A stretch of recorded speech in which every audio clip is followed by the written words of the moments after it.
দুবাইতে মসজিদের ভিতরে অনেকে চান কাজ করতে, বিশেষ করে খাদেমের, মুয়াজ্জিনের, ইমামতির। এই বিষয় নিয়ে আমার অনেক প্রশ্ন করা হয়েছে। আজ থেকে 2 বছর আগে এরকম অনেকে প্রশ্ন করেছে, যখন বাংলাদেশে আমি ঘুরতে গেছিলাম বা বাংলাদেশে কিছু বন্ধু-বান্ধব আছে। তো এটার একটা অথেন্টিক ইনফরমেশন আমার খুবই প্রয়োজন ছিল। অনলাইনে একেকজন একেক ইনফরমেশন দেয়। তো আজকে লাইভ একটা মসজিদে আসছি। এই মসজিদের নাম হলো আল ঘুরাইর মসজিদ, দুবাইতে অবস্থিত। এই মসজিদের মুয়াজ্জিন ভাইয়ের নাম হলো শফিক। উনি আবার অনেক ফেমাস, আমার থেকে বেশি ফেমাস। উনি টিকটক আছে 4 মিলিয়ন ফলোয়ার, ওনার ফেসবুক আছে প্রায় 5 লক্ষের উপরে ফলোয়ার, ইউটিউব আছে 5 লক্ষের উপরে ফলোয়ার, ইনস্টাগ্রাম আছে 5 লক্ষের উপরে ফলোয়ার। তো অবশ্যই ওনার ভিতরে ওই যোগ্যতাটা আছে, এই সম্পর্কে আপনাদেরকে সঠিক ইনফরমেশনটা দিতে পারবে আশা করি। তো ভাই কেমন আছেন? জি আলহামদুলিল্লাহ, আমি ভালো আছি। আপনি কেমন আছেন? অনেক ঘামতেছে। যাই হোক, এটা বাইরে গরম, দুবাইতে বর্তমানে আপনি পায়ে হাঁটতে পারবেন না। এই টাইলসের ভিতরে যে বসে আছে না, পা নিচে দিলে পা পুড়ে যায় এরকম। আপনি তো মোটামুটি সব কিছু জানেন, মসজিদে ইমামতি, মুয়াজ্জিনি, এটার ভালো দিক খারাপ দিক, এটা কীভাবে কী করতে পারে না করতে পারে, সব কিছু তো মোটামুটি জানেন। জি তো আমার যে অডিয়েন্স আছে যারা এইসব কাজে আসতে চায়, তাদেরকে আপনার পক্ষ থেকে কিছু সাজেশন দিবেন, ইনফরমেশন দিবেন, যেসব ইনফরমেশনের মাধ্যমে তারা খুব উপকৃত হবে, বা অনেকে আছে দুবাইতে অবৈধ বইরা আছে, তারা চাইলে এখানে কাজ খুঁজে নিতে পারবে। তো সর্বপ্রথম যে প্রশ্নটা আমি আপনাদের করতে চাই, এই কাজ নেওয়ার জন্য যোগ্যতা কি লাগতে হবে, মানে যোগ্যতা কি থাকতে হবে, সর্বনিম্ন যোগ্যতা? যদি খাদেম হতে হয় তার যোগ্যতা, জি জি মুয়াজ্জিনের যোগ্যতা, ইমামের যোগ্যতা, তিনটা আলাদা করে বললেন। জি জি সাধারণত কেউ যদি ইমাম হতে চায়, তাহলে ইমাম হওয়ার জন্য তাকে অনর্গল আরবিতে কথা বলার যে একটা যোগ্যতা, এটা থাকতে হবে। আরবিতে খুতবা দেওয়ার মতো যোগ্যতা থাকতে হবে। আর যারা মুয়াজ্জিন হবেন, ওনারাও কমপক্ষে পবিত্র কোরআনের 15 সিপারা পর্যন্ত তাদের হেফজ থাকতে হবে। এবং তারা ওইখানে ইন্টারভিউ দিবে আল মামজার, আরও বিভিন্ন জায়গায়, প্রত্যেক স্টেট অনুযায়ী এখানে তাদের সরকারি ওয়াকাফের অফিস আছে। তো ওইখানে তারা সিভি জমা করবে। সিভি জমা করার পর ওইখানে তারা নির্ধারিত সময়ে, যখন মোটামুটি বেশ কিছু সিভি জমা হবে, তারা টাইম বলে দিবে। ওই টাইমে গিয়ে তারা অ্যাটেন্ড করলে পরীক্ষা দিবে। তো পরীক্ষার মধ্যে সাধারণত আরবি যে মাসালাগুলো আছে আরবিতে জিজ্ঞাসা করবে, নাওয়াকিজুল উজু, নাওয়াকিজুস সলা, আরও আনুষঙ্গিক কিছু প্রশ্ন করে আরবিতে। পাশাপাশি কোরআন তেলাওয়াত কতটুকু শুদ্ধ, এটা খুব ইম্পর্টেন্ট থাকে, কারণ যেহেতু সে নামাজ পড়াবে। এই জিনিসগুলো যদি ভালো দেখে, তখন অনেকেই আলহামদুলিল্লাহ সিলেক্টেড হয়ে যায়। আর যারা মানে সিলেক্টেড হতে পারে না, তারা পরবর্তীর জন্য আবার প্রস্তুতি গ্রহণ করতে থাকে, তাদেরকে আবার ডাকে। এভাবে আল্লাহ তাআলা যাদের রিজিক যেভাবে রাখছে খুব হয়ে যায়। তো সাধারণত সরাসরি কেউ ইমাম হতে পারে না এদেশে। সরাসরি ইমাম তারা নিয়োগ দেয় না। প্রথমত বদলি ইমাম বলে কেউ যদি এখানে ইন্টারভিউ দেয়, তাহলে তারা বদলি ইমাম হিসেবে নেয়। মনে করেন যে একজন মসজিদে ইমাম আছেন, উনি দেশে গেছে 2 মাসের ছুটিতে, তো এই জায়গায় ওনাকে পাঠাবে চেক করার জন্য। হ্যাঁ, চেক করার জন্য 2 মাস ওইখানে থাকবে। তা আলেম হওয়া তো বাধ্যতামূলক না? আলেম হওয়া বলতে মনে করেন যে আমাদের বাংলাদেশের সার্টিফিকেট যদি আলেমের সার্টিফিকেট দেখায়, তাহলে এটা তারা খুব সহজে গ্রহণ করে বেশি, মানে এটার এক্সট্রা একটা মর্যাদা দেয় তারা। কিন্তু যদি তার আলেম সে নাও হয়, জি শুধু হাফেজ হয়, কিন্তু সে খুতবা টুতবা নামাজ কালামের সমস্ত কিছু জানে, তারপরেও সে অ্যাকসেপ্টেবল হ্যাঁ ইমামের জন্য? জি জি জি অ্যাকসেপ্টেবল। যদি শুধু হাফেজ হয়, আলেম হওয়া শর্ত না? আলেম হওয়া শর্ত না বলতে আমাদের বাংলাদেশের সার্টিফিকেট, ধরেন কেউ হাফেজ, আলেম না, শুধু হাফেজ, মাদ্রাসায় পড়ছে, হাফেজ হয়েছে, কিন্তু সে আরবি সম্পর্কে বেসিক ধারণা তার আছে। যেমন ধরেন কেউ আছে কমি মাদ্রাসায় পড়ছে, উর্দু, ফার্সি, নাহমির পর্যন্ত পড়ছে, কিন্তু সে আরবিতে কথা বলতে পারে, খুতবা দিতে পারে, মসজিদে যে কাজগুলো সেই কাজগুলো তাহলে সেও এটার মধ্যে অ্যাপ্লাই করতে পারবে ইনশাআল্লাহ। ইমামের জন্য, ইমামের খতিব ইমাম দুইটাই কিন্তু। কিন্তু শুধু মুয়াজ্জিনের জন্য আরবি জানতে হবে, বেসিক মিনিমাম 15 মুখস্থ থাকতে হবে, হাফেজ হইতে হবে। কিন্তু ইমাম সাহেব কি ফুল হাফেজ হইতে হবে? ইমাম সাহেবের ফুল হাফেজ হইলে মানে তারা প্রায়োরিটি দেয় বেশি। আর বিশেষ করে মনে করে যে ইমামগুলো তারা বেশিরভাগই নেই মিশর থেকে, বাহরাইনের, মানে আরবি দেশের বেশি, আরবি দেশের এরা প্রায়োরিটি দেয় বেশি। বাংলাদেশি ইমাম খুব কম। আর যারাও আছে তারা এই ফার্স্ট টাইমে যারা দুবাইতে আসছিল, অ্যাপ্লাই করছিল, তারা এখনো কর্মরত আছে। আর বাকি নতুন করে বাংলাদেশি খুব একটা নেয় না, বাংলাদেশি পাকিস্তানি খুব একটা নিচ্ছে না। আর যাদেরকে নিচ্ছে মুয়াজ্জিনি পোস্টে নিচ্ছে বা বদলি ইমাম হিসেবে নিচ্ছে, আর খাদেম। খাদেম।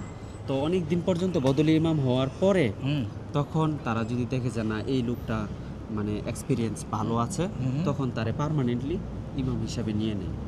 তো এইখানে আমি একটা কথা বলে দিই, আমার একটা বন্ধু ছিল যখন দুবাইতে নতুন আসছিলাম উনি ইমাম আল কুজার একটা মসজিদে, ও এই দেশে জন্মগ্রহণ করছে। জি তো তার থেকে আমি যতটুকু শুনতে পারছি সেটা হলো যে যদি তুমি ইমাম হতে চাও তোমাকে কয়েকটা স্টেপ পার করতে হবে।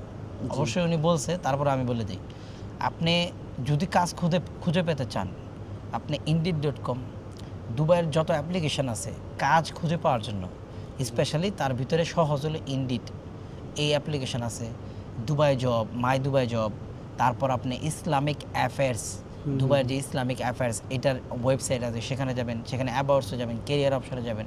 তো এই প্ল্যাটফর্মে চেক করলে ইমাম, মুয়াজ্জিন, খাদেম এইসব, আপনি ইভেন টিউশন, আরবি শিখাবেন, ইসলাম শিখাবেন, সমস্ত কিছু খুঁজে পাবেন। এখানে সবচেয়ে ইন্টারেস্টিং জিনিস সেটা হলো, ও আমার বলছে যারা ইংরেজিতে সিভি দেয় তাদেরকে সিলেক্ট করার সম্ভাবনা খুব কম থাকে। যদি কেউ আরবিতে সিভি দেয় আরবিতে, এটা তাহলে ওরা মনে করেন যে একটা সুযোগ থাকে, কিন্তু অনেকে ভুল করে কি ওই যে আরবিতে না দেয় ইংলিশে সিভি দেয়। ইংলিশে দেয়, হ্যাঁ। তাহলে আপনি কি আরবিতে সিভি দিয়েছিলেন নাকি ইংলিশে দিয়েছিলেন? আমার সিভিটা দিছিলাম আরবিতেই। আরবিতে দিয়েছিলেন।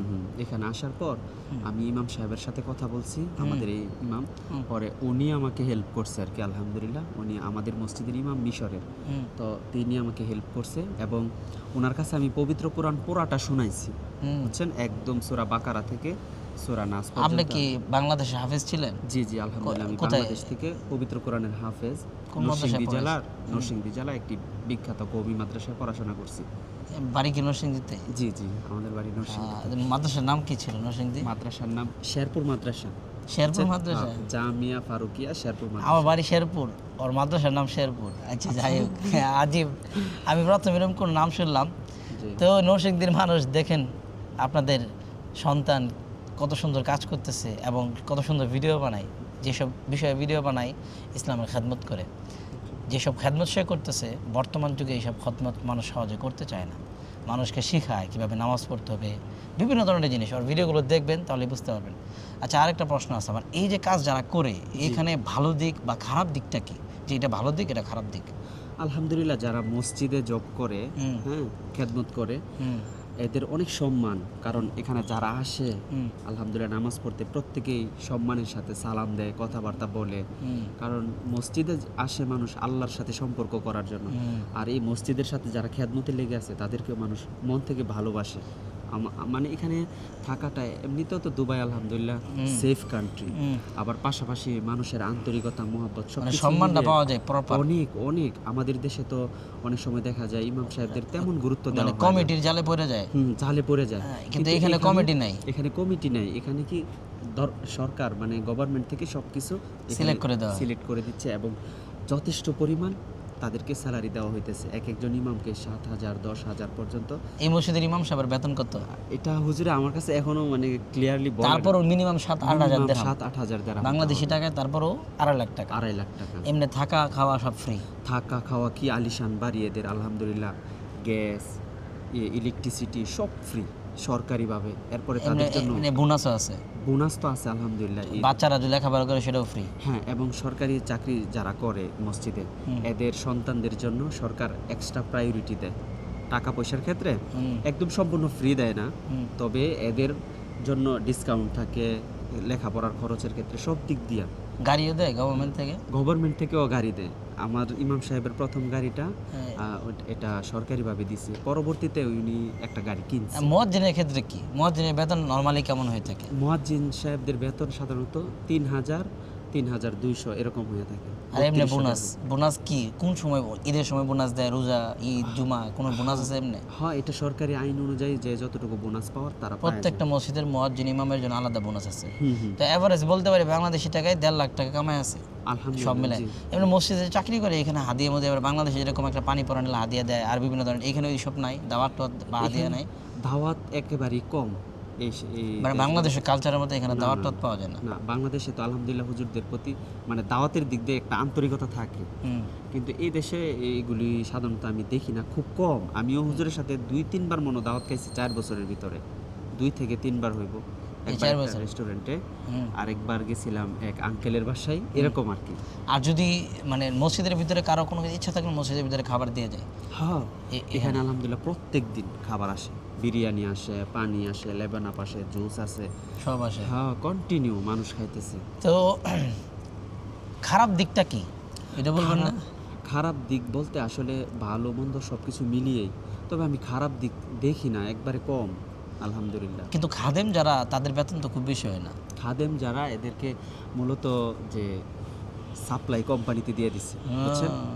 এক সময় খাদেমদের বেতন যখন সরকারির আওতায় ছিল, সরকারি চাকরির ভিতরে, তখন তাদের বেতন কিন্তু অনেক ভালো ছিল, তাদের মসজিদে থাকার ব্যবস্থাও করতো।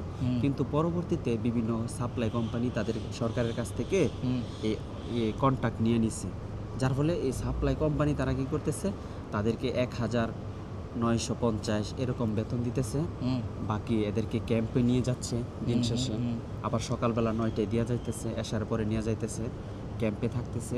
এমনি স্যালারি দিয়ে দেয়, বেতন কম, স্যালারি টাইম মতো দিয়ে দেয়, কিন্তু বেতনটা খুবই কম এবং এটার মধ্যেই লেগে থাকতে হয় সারাদিন। আজকে আমার সাথে অনেক বাংলাদেশি দেখা হয়েছে, অনেকের অনেক ধরনের প্রশ্ন করছে, কারণ আমি চাই এইখানে বাংলাদেশিরা কেমন আছে সেটা নিয়ে কিছু ভিডিও বানাবো। সত্য কথা বলতে গেলে বিকজ অফ আমাদের সরকার বা আমাদের দেশের মানুষের অনেক ভুল ধারণা আছে, সেই ধারণা থেকে মুক্ত হইতেও একদম খারাপ আছে ভালো আছে দুইটাই না, কিছু লোক ভালো আছে কিছু লোক খারাপ আছে, ডিপেন্ড অন পার্সন। আমি ম্যাক্সিমাম বাঙালি যারা পাইলাম তাদের বলেছি যেমন একটা লোক বাঙালি, তার একটা ব্যবসা আছে, লাইসেন্স করছে, সেই ব্যবসায় তার লোক লাগবে 4 জন, সে লোক নিয়ে আসছে 100 জন, কারণ ওই লাইসেন্স অনুযায়ী সে 50 জন 25 জন বা 100 জন লোক নিয়ে আসতে পারবে। সে লোক নিয়ে আসছে, সেই লোক প্রতি সে 1 লাখ টাকা কামাই করছে, 100 জন লোক 1 কোটি টাকা কামাই করছে। তার ব্যবসায় লাগবে 4 জন, নিয়ে আসছে 100 জন, 100 জন লোক নিয়ে এসে সে কামাই করছে 1 কোটি। কিন্তু এই 4 জনের উপরে যে লোকগুলো নিয়ে আসছে 96 বেশি, সেই লোকগুলো খুঁজেও সেই লোকগুলো কাজ দিতে পারে না, সেই লোকগুলো পড়ে যায় ফাঁদে। এমন ফাঁদে পড়ে কাজ করবে, কাজ খুঁজে পায় না, কারণ তার ভিসা আরেক কোম্পানিতে, আবার কাজ করলে বেতন পায় না, আবার কাজ করলে বেতন দেয় কম, সব দিক থেকে মিলায় ঝেলায় বিরাট ঝামেলা। আমাদের বাংলাদেশিরা বিশেষ করে যেই ধরনের অবৈধ কাজ করে মিডল ইস্টে, সেই জায়গা থেকে যে এরা এখন আমাদেরকে নিয়ে আসতেছে এইসব দেশে, এটাই তো বেশি। এইসব দেশের গভর্নমেন্টকে অভিযোগ দেওয়ার কোনো সিস্টেম নাই, কারণ আমি যে কোনো সেক্টরে কারাপশন দেখছি, যাই দেখছি বাংলাদেশ পাকিস্তানের লোক বা ইন্ডিয়ান লোকরা কারাপশন শিখাইছে এই দেশের মানুষকে। এদেশের মানুষ এইসব কারাপশনের সাথে জড়িত ছিল না আগে, আমরা শিখাইছি। সো মসজিদের ইমাম মুয়াজ্জিন যদি কেউ চাকরি নিতে চায় তাহলে ওরে আল মামজার ইসলামিক অ্যাফেয়ার যে হেডকোয়ার্টার আছে সেখানে যাইতে হবো, ডাইরেক্ট ইন্টারভিউ দেওয়ার জন্য বা ডাইরেক্ট সিভি জমা দেওয়ার জন্য। ডাইরেক্ট সিভি জমা দিতে হয় নাকি ইন্টারভিউ দেওয়ার জন্য ডাইরেক্ট যেতে হয়? সিভি দেওয়ার জন্য যাইতে হয়, সিকিউরিটি সিভি দিয়ে চলে আসবো, পরবর্তীতে সিলেক্ট করলে ইমেল বা কল দিবে। হ্যাঁ, পরবর্তীতে যখন অনেকগুলো সিভি একসাথে জমা হয়, তার একটা নির্ধারিত টাইম ফিক্সড করে ইমেইলে জানায় দেয় যে এত তারিখে তোমাদের পরীক্ষা হবে, টাইম জানায় দেয়। তারপর ওইখানে যায় ইন্টারভিউতে দেওয়ার পর যারা সিলেক্ট হয় তাদের তো আলহামদুলিল্লাহ রিজিকের ফায়সালা হয়ে যায়, মানে তাদেরকে কল দেয়। মানে এটা কিন্তু প্রাথমিক সিলেকশন হয়, যেমন আপনারা বদলি ইমাম হিসেবে রাখবে চেক করার জন্য 2 মাস 1 মাস 15 দিন, যখন দেখবে আপনার ঠিক, তখন আপনাকে পার্মানেন্ট আপনারা ভিসা দিবে বা চাকরি দিবে। তো নর্মালি প্রথম স্টেপ তোমাকে অনলাইনে বা ডাইরেক্ট আল মামজার হেডকোয়ার্টার যে ইসলামিক অ্যাফেয়ার সেখানে যাইতে হবে, একটা সিভি নিতে হবে, অবশ্যই সিভিটা আরবিতে হইতে হবে, ইংলিশ বা অন্য ভাষায় হলে চলবে না। সেই সিভির ভিতরে তোমার আরবি ল্যাঙ্গুয়েজ মাস্ট বি থাকতে হবে, 15 পারা মুখস্থ মাস্ট বি থাকতে হবে, স্পেশালি মুয়াজ্জিন এবং ইমামের জন্য মাস্ট বি থাকতে হবে। ইমাম আলেম হওয়া শর্ত না, ইমাম আরবি ভাষা এবং 15 সিবারা মুখস্থ থাকা এবং খুতবা টুতবা পড়া, এই বিষয়গুলো মাসলার নর্মাল ইসলামিক বেসিক ইসলাম তার জানা থাকতে হবে। তবে ইমাম নর্মালি বাংলাদেশে খুব কম নেয়, এদেশে মাদ্রাসা নাই যে মাদ্রাসায় লেখাপড়া করবো, এরকম ইসলামিক সেন্টার যেখানে লেখাপড়া করে আলেম টলেম হওয়া যায়, এরকম সিস্টেম আছে, জানো তুমি? এরকম এই দেশে মানে সিলেবাস ভিত্তিক, কেউ যদি কোরআনের হাফেজ হইতে চায় তাহলে তারা ক্লাসের মধ্যে 1 পৃষ্ঠা করে সবক দিবে, 1 পৃষ্ঠা করে পড়বে। আর আমাদের দেশে তো আলহামদুলিল্লাহ সিস্টেমটা কি, একই সাথে 20 জন পড়তেছে, যে যত ভালো পারতেছে তত আগায় যেতেছে, কেউ 2 পৃষ্ঠা 3 পৃষ্ঠা 5 পৃষ্ঠা সবক দিতেছে। এখানে সিলেবাস সিস্টেম বলতে তুমি কি বুঝাইতেছো? কেউ যদি শুধু হাফেজ হতে চায় তারে 1 পৃষ্ঠা পরীক্ষা দিব, সেই 1 পৃষ্ঠায় তোমার দিতে হবে, আর বেশি দিতে পারবা না। না, সিলেবাস অনুযায়ী। এটা কি স্কুলের ভিতরে নাকি আলাদা মাদ্রাসা আছে এটা জানো? মাদ্রাসায় এইগুলি এই সিস্টেমই পড়ায়। এখানে তুমি কাউকে পড়াও না, টিউশনি মিশনি করো না? এখানে আমি পড়াইছি আগে, এখন পরবর্তীতে যখন এখন আমি কন্টেন্ট নিয়ে যখন ব্যস্ত হয়েছি না, তখন একটু কম পড়াই আর কি, পড়াই কিন্তু আগের মতো ওই রকম ফোকাস দেই না পড়ানোর পিছনে, বুঝছেন? কারণ আমি দেখতেছি যে আমি একটা দোয়া যদি আমি শিখাই, অনলাইনে লক্ষ লক্ষ মানুষের কাছে পৌঁছায় যাইতেছে, এটা ব্যাপক ফায়দা হইতেছে একজনকে পড়ানোর চাইতে। আমি এক ঘন্টার ভিতরে 2টা 3টা কন্টেন্ট রেডি করতে পারি, তো এটা ব্যাপক ফায়দা হইতেছে আমার সোশ্যাল মিডিয়াতে। আসলে সত্য কথা। তো ও যেটা বেটার ওটাই করছে। আর খাদেমের ক্ষেত্রটা কি ডাইরেক্ট যদি আপনি যান ইসলামিক অ্যাফেয়ার হেডকোয়ার্টারে বা সেখানে মনে হয় খাদেমের চাকরি পাওয়া খুব কঠিন। কঠিন, অনেক কঠিন। খাদেমের চাকরি পাইতে হলে আপনাকে যেটা করতে হবে, ওই যে সাপ্লাই কোম্পানি আছে, বাংলাদেশের এজেন্সি আছে, অনেক দেশের এজেন্সি আছে, সেই এজেন্সিগুলোর প্রয়োজন হয়, সেই এজেন্সিগুলোর মাধ্যমে আপনাকে চাকরি মিল করতে হবে। খাদেমের ক্ষেত্রে, ইমামের ক্ষেত্রে আপনার ইসলামিক অ্যাফেয়ার হেডকোয়ার্টারে যেতে হবে, মুয়াজ্জিনের ক্ষেত্রে ইসলামিক অ্যাফেয়ার হেডকোয়ার্টারে যেতে হবে, আরবিতে সিবি থাকতে হবে, 15 মুখস্থ থাকতে হবে। হ্যাঁ, আলেমও শর্ত না, কিন্তু আলেম যদি হন অবশ্যই প্লাস পয়েন্ট। প্রায়োরিটি, হ্যাঁ, এটা প্লাস পয়েন্ট। এই দেশের মসজিদে শুধু খুতবা হয়, কোনো বয়ান নাই। আপনি শুধু খুতবা দিবেন আর 5 ওয়াক্ত নামাজ পড়াবেন, আমরা কাজ এতটুকুই। প্রত্যেক বুধবার দিন খুতবা চলে আসে ইমাম সাহেবদের ইমেইলের মধ্যে। হ্যাঁ তো খুতবাটা এরা ডাউনলোড করে নেয়, হ্যাঁ, তারপরে এটা কয়েকবার রিভিশন করে জুমার দিন পড়া মানে খুতবা নিজের থেকে কিছু করতে হয় না, কিচ্ছু না, সব রেডি। সব রেডি করে সরকারিভাবে আর মানে জুমার আগে আগে এদের কাছে পৌঁছায় দেয়, এমনকি বুধবার দিন পাঠায় দেয়। কিন্তু এই দেশে দেখছি এক এক মসজিদের নিয়ম এক এক রকম। কিছু ভালো মসজিদে আমি দেখছি মুয়াজ্জিন খাদেম সবার থাকার জায়গা থাকে, সবারও আবার সুযোগ সুবিধা দেয়। আবার মুয়াজ্জিনও দেখি গাড়ি দেয়, বেতনও দেয় 8-10 হাজার দিরহাম। তো মসজিদ অনুযায়ী কি ডিফারেন্স স্যালারি আছে এরকম কিছু? ডিফারেন্ট না, সবগুলোই গভর্নমেন্টেই পরিচালনা করে এবং প্রত্যেক মসজিদেই, সব মসজিদে ইমামদের ইমাম হাউস, মুয়াজ্জিনের মুয়াজ্জিন হাউস থাকে, বুঝছেন? ইমামদের আলাদা রুম, মুয়াজ্জিনদের আলাদা সেক্টর, আলাদা রুম, এবং খুব ভালো আলিশানের সাথে থাকে দেশের ইমাম মুয়াজ্জিন, যারা খুব সম্মানের সাথে থাকে।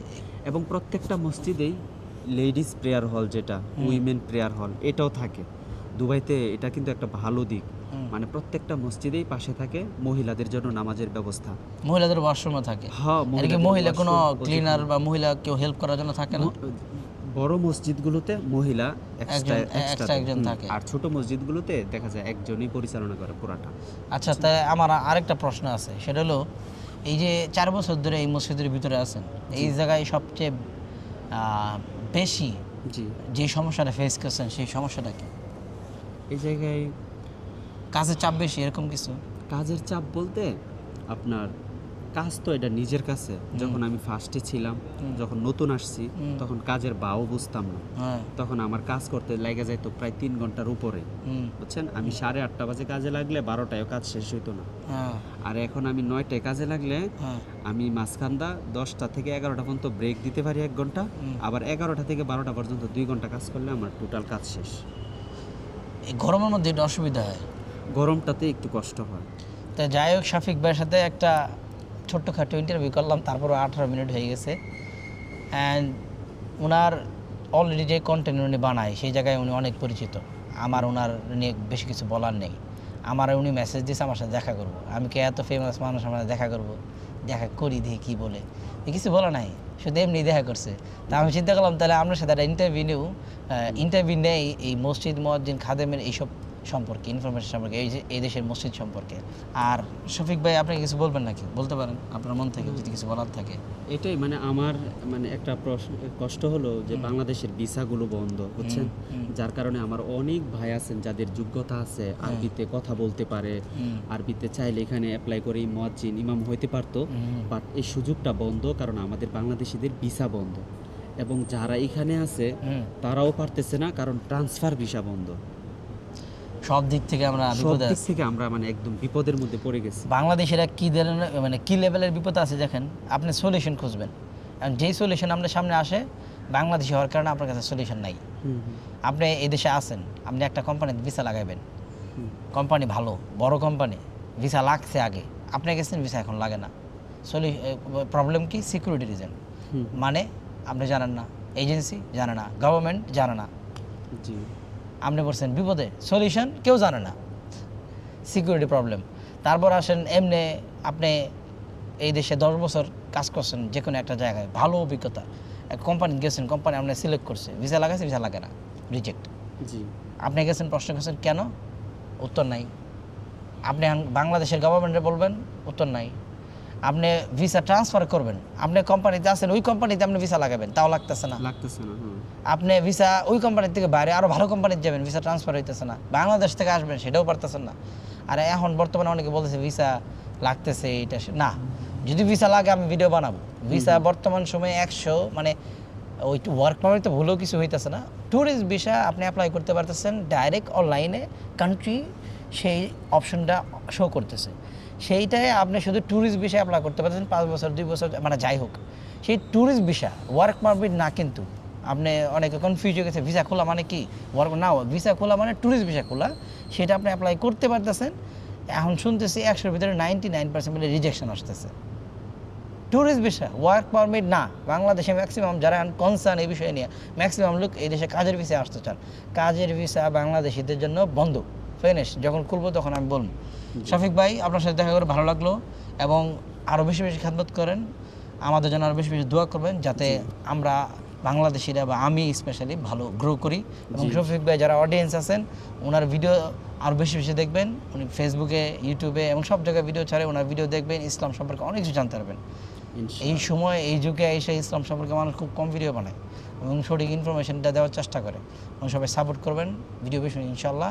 এবং সামনে আরও সুন্দর সুন্দর ভিডিও আপনাদের জন্য। সবাই ভালো থাকবেন, সুস্থ থাকবেন। আসসালামু আলাইকুম রহমতুল্লাহ, বাই বাই।